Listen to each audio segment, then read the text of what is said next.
আসসালামু আলাইকুম রহমতুল্লাহি ওবারাকাতু। আপনারা দেখছেন কবিরাজ জাহাঙ্গীর শাহ চিশতি ইউটিউব চ্যানেল।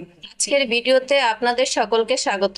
আজকে আমি যে বিষয় নিয়ে কথা বলবো সেটি হলো দারুচিনি। দারুচিনি আমরা সকলেই চিনি, তো এর গুণাগুণ আমরা অনেকেই জানি না। দারুচিনি খাবারও ব্যবহার করা হয় এবং ওষুধ হিসাবেও ব্যবহার করা যায়। চলুন আমরা দারুচিনির গুণাগুণ জেনে নিই।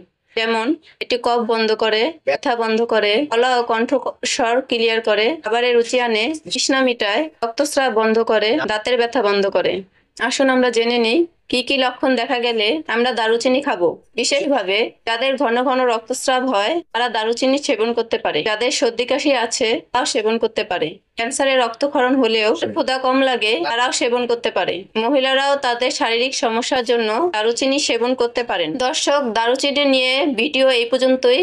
আবারও দেখা হবে নতুন কোনো ভিডিও নিয়ে। সবাই সুস্থ থাকুন, ভালো থাকুন। আল্লাহ হাফেজ। আসসালামু আলাইকুম রহমতুল্লাহি ওয়া বারাকাতুহু।